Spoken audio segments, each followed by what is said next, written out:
I'm already tired. Zundamon, just a little more. The imaginary unit should be around here. There it is. The imaginary unit I, it's an important element that makes up complex numbers. Alright, now we've reached our goal. Zundamon, wait, there's still something else. What? Is this J? What's J? Be careful, more information is coming. Wait a second. Whoa, what is this? I squared equals -1. This is a very familiar equation. But what does J squared equals -1 mean? This is like, there are two imaginary units. This has become quite serious. Let's calmly think about what's happening. As is well known, any number is non-negative when squared. Here, by number, I mean what we call a real number. That's true. If you square a positive number, the answer is positive, of course. And even if you square a negative number, the answer becomes positive. But what if there were a number that becomes negative when squared? Yes, that's the imaginary unit I. When I is squared, it becomes -1. I've heard that before too. But what's J? Is J also an imaginary unit? It seems so. The existence of a second imaginary unit? What does that mean? Let's think about it carefully. Got it. In the world of numbers we're considering, there is, for example, the real number 1. And there's the imaginary unit I. There are also numbers like 2 minus the square root of 3 times I, as combinations of these. These numbers are collectively called complex numbers. Complex numbers. A complex number is a number that can be written in the form z equals a plus bi. Here, a and b are real numbers. And I is a number whose square is -1, the so-called imaginary unit. Here, a is called the real part of z, and b is called the imaginary part of z. A complex number can be seen as a two-dimensional number, uniquely determined by a and b. So far, this has been about complex numbers. But we've encountered another imaginary unit called j. This feels strange. Then maybe numbers like 1 minus 1/2 I plus 4j also exist in this world? It seems natural to think so. For now, let's call such numbers trinions. Trinions. At this stage, we don't know whether we may consider such things. But if another imaginary unit exists, it wouldn't be strange to have a number system expressed in the form z equals a plus bi plus cj. Here, let's assume that I and j are independent imaginary units, and that each becomes -1 when squared. So a trinion is a three-dimensional number uniquely determined by a, b, and c. Though we don't yet know whether such a number system really exists. Wait a second, Metan. I feel like something is wrong. What's the matter? In the world of numbers we're considering now, there are two imaginary units. Then don't we also have to consider the number ij, the product of the two imaginary units? I see. That is certainly true. If we consider a number system, we must also consider addition and multiplication. So we also need to consider multiplication between imaginary units. But what exactly is ij? Let's organize the situation. We tried to add another imaginary unit j to the number system of complex numbers, and create a number system called trinions. However, if we accept the existence of two imaginary units I and j, it seems that we must also accept the existence of the number ij, their product. Then what exactly is ij? That's the problem. The numbers we're calling trinions are written in the form z equals a plus vi plus cj. But ij cannot be written in this form. Boom. It's too early to give up. Maybe ij can be written in this form. Huh? What do you mean? Let's assume that ij can be written in this form. In other words, assume that the equation ij equals a plus bi plus cj holds, and let's find the real numbers a, b, and c. I see. That's what you mean. If we can find a, b, and c, then we'll know what kind of number ij is. So, how do we find a, b, and c? For now, let's focus on the fact that both sides involve I. So if we multiply both sides by I again, we may learn something. Let's try it for now. First, if we multiply the left-hand side by I, we get this. That is, it becomes I squared times j.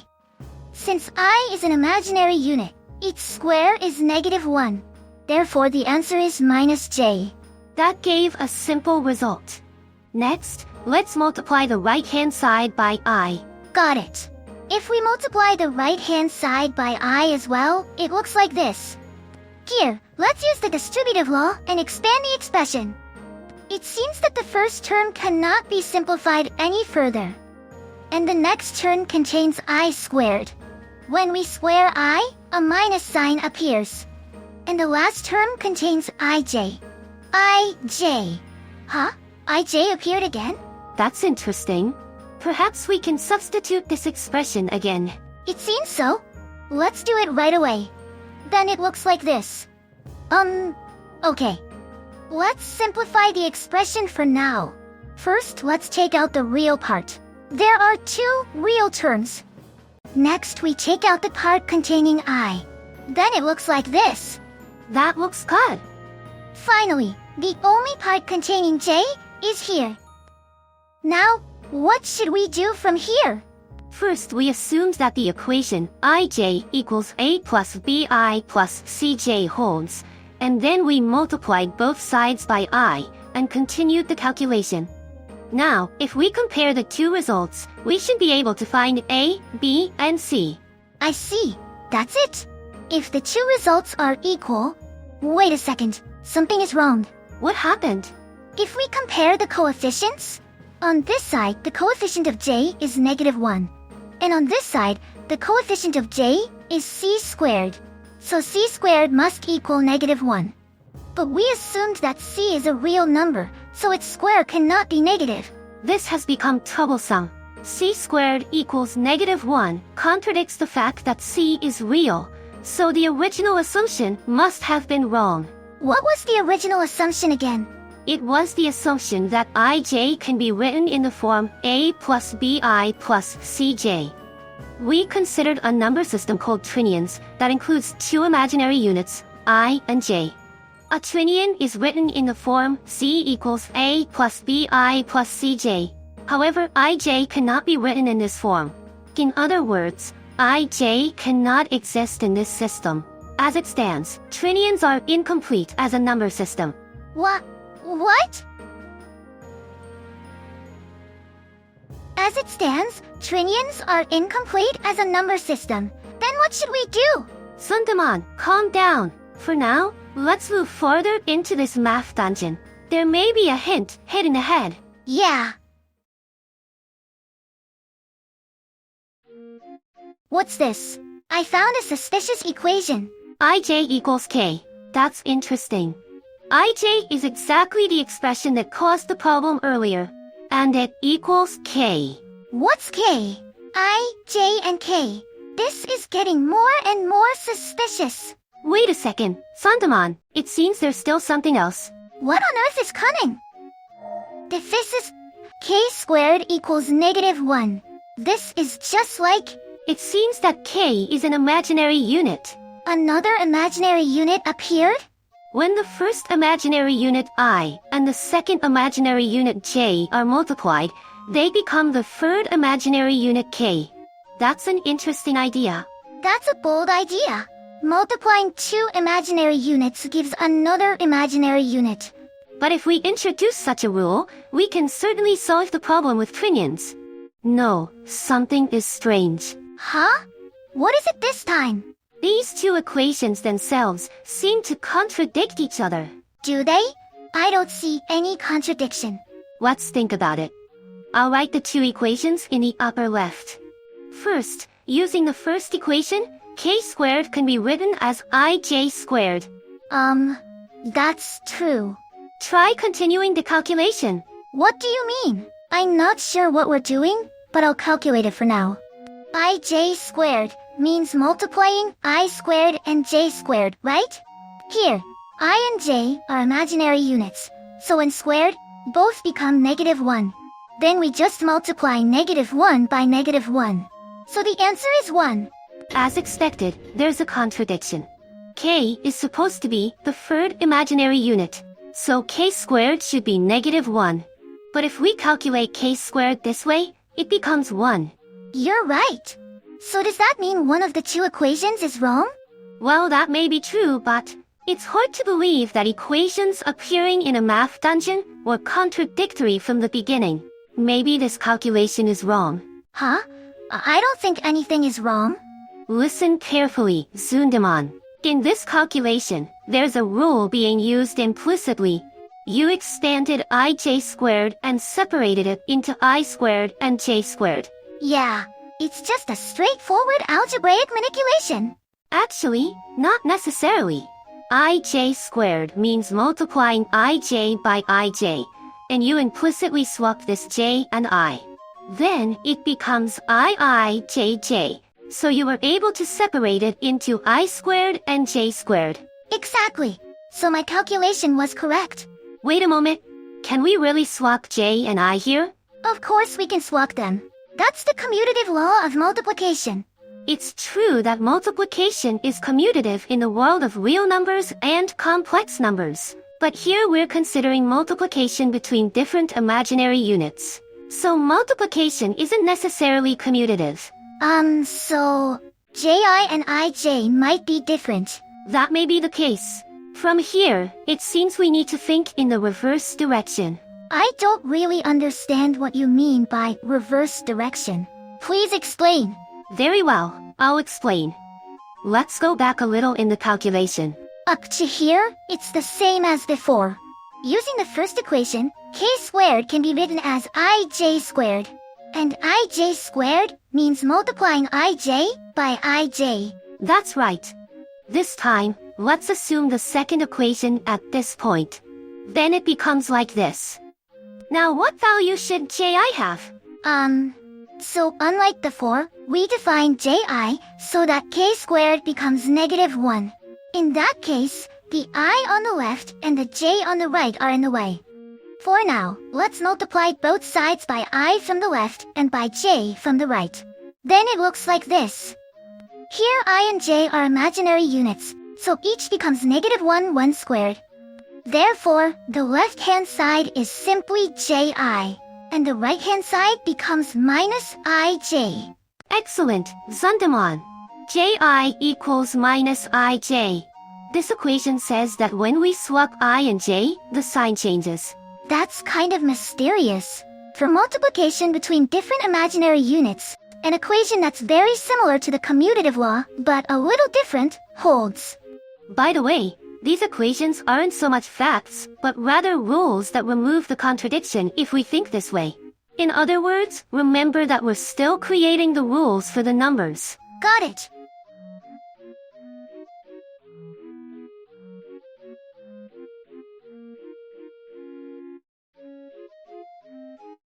Going back for a moment?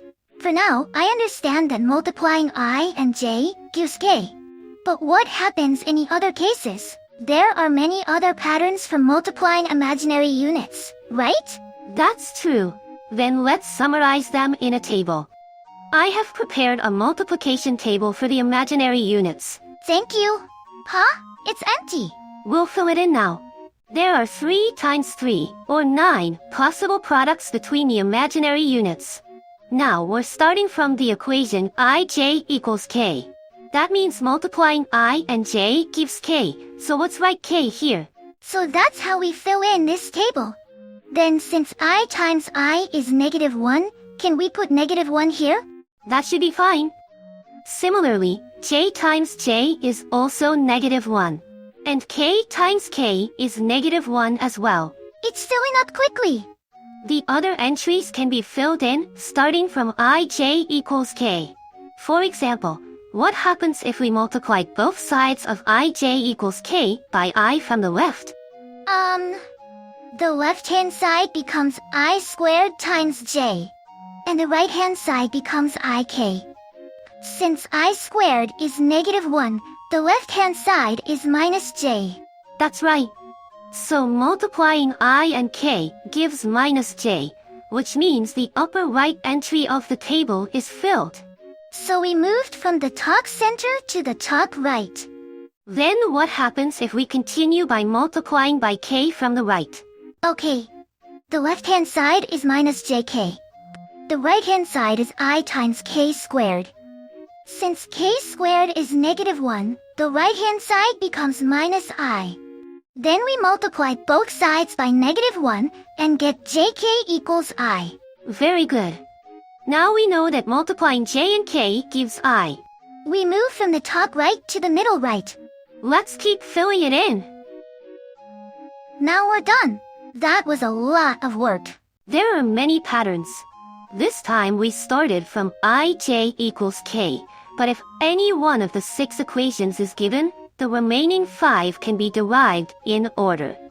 By the way, there's one important equation that is not shown in this table. Wait, did we miss something? Actually, if we multiply both sides of ij equals k by k from the right, we obtain the equation ijk equals -1.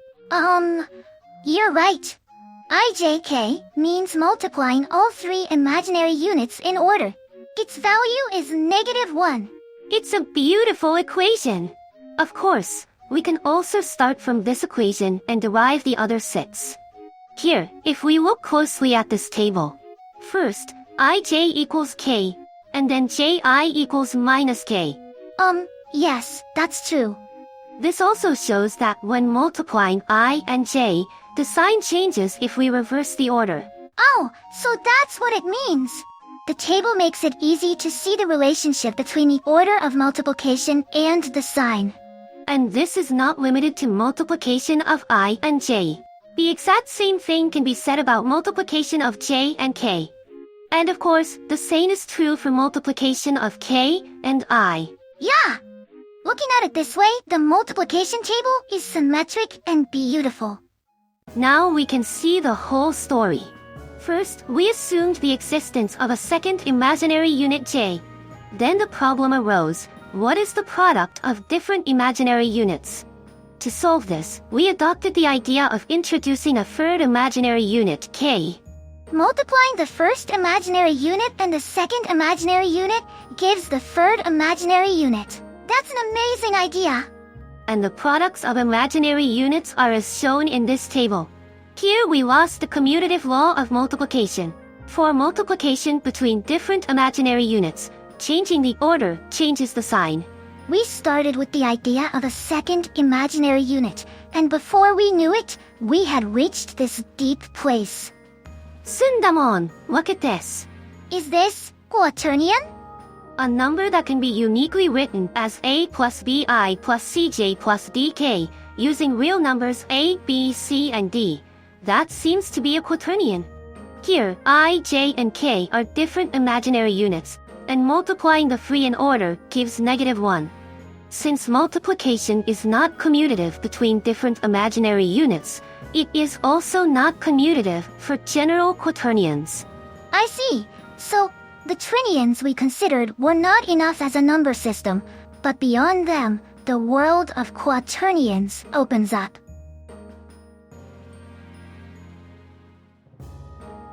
By the way, what was this sword? It doesn't seem to have any special meaning. Got it. Thanks for watching. If you'd like to support this channel, consider becoming a member. In this video, we talk about the purpose of our membership. Check it out if you're interested. Well then, take care everyone. See you later.